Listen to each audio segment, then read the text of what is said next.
What's up mga kabahay? Pagpapatuloy natin yung paggawa natin dito sa mga gate, no? Medyo malat yung boss ko ngayon. Ito yung mga nagawa natin, yung 4 na frame. Pakita ko nga lang pala sa inyo itong mga drawing. Itong drawing pala ng design natin. Ayan, sana nakita nyo na malinaw. So, sinunod lang namin yung kamukha ito nung sa grills ni Kuya. Kung napanood nyo yung ginawa ko na grills. Pero ito naman ay gate.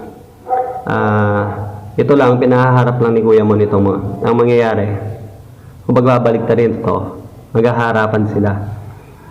Diba, ito pa ganun. Ito naman, gaganyan ko. Kasi magpo-form ng triangle. Ganun din dito. Hirap ko to. Bali, pares itong dalawa, harapan. Ito rin pares. I-revise natin ito pa ganito.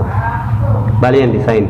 Tapos pakita ko rin itong mga binili kong mga accessory ng gate.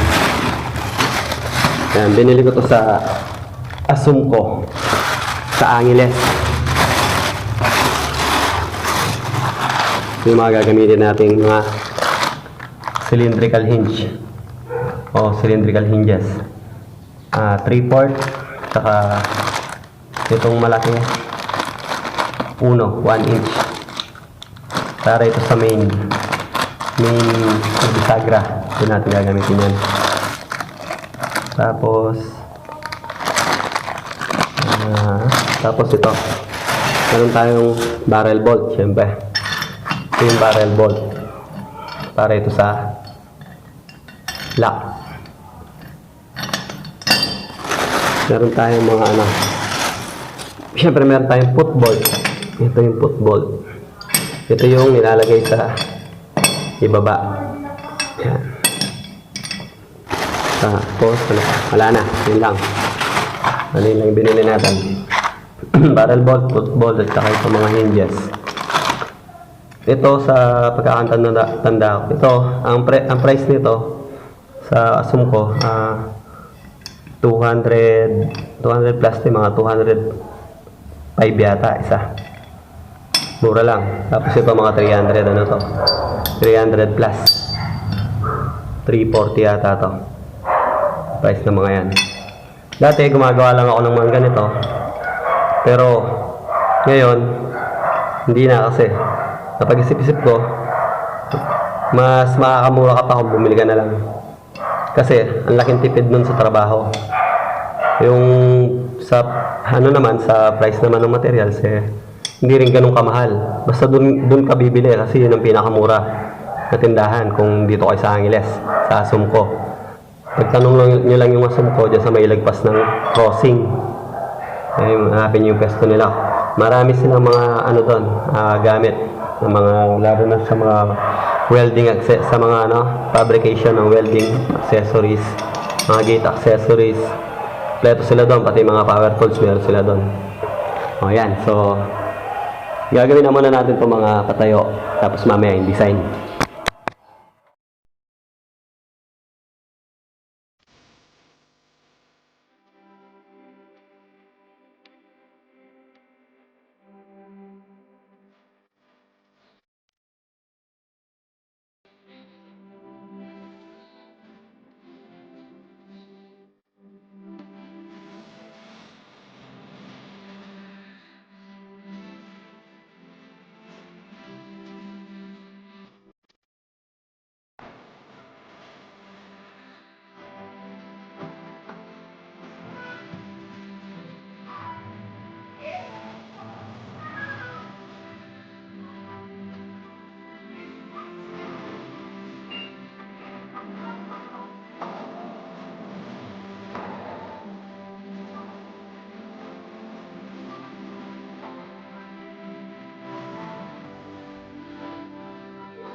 Yan, bali na-assemble na natin lahat yung apat, no? Bali, yan siya. Yan. Pero hindi pa naka full weld yan. Pag nag-assemble kasi talaga ako, hindi ko muna pinu-full weld. Spot lang muna. Hanggang mabuo ko. Tapos, panghuli na, doon na ako magpo-full weld. Kasi pag may mga mali pa o kailangan pang i-correct, madali pa siyang mako-correct kasi nga hindi pa siya na full weld. Hindi ka mukha pag bira ka lang ng bira, full weld ka lang ng full weld, tapos napansin mo may mali pala, ay mahihirapan ka na mag-repair. Kaya, ganyan ang discarding ginagawa ko dyan. Spot lang muna. Tapos pag natapos, ayan, i-double check mo. Pag okay na lahat, tsaka may full weld. Ayan.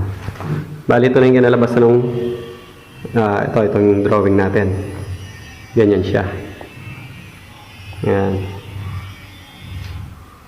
Yung kakabit ko na lang yung mga cylindrical hinge nito. Dito. Tatlo yun eh. Dito sa gitna, sa ibaba. Dito ko siya lalagyan itong part na to. Saka dito. Ayan. Tumutupi itong dalawa. Paris itong dalawa. Paris yung dalawang yun. Tumutupi pa ganyan. Papakita ko sa inyo sa part 3 yung pag-install nito. Saka na rin siguro yung pagpipintura. Nailagay na nga pala namin yung poste na bakal doon, yung pagkakapitan nito. Dahil may nakasama ako ng isang araw, may tumulong sa akin. Kaya, abangan nyo yung part 3 nito. Install natin to, tapos pipinturahan.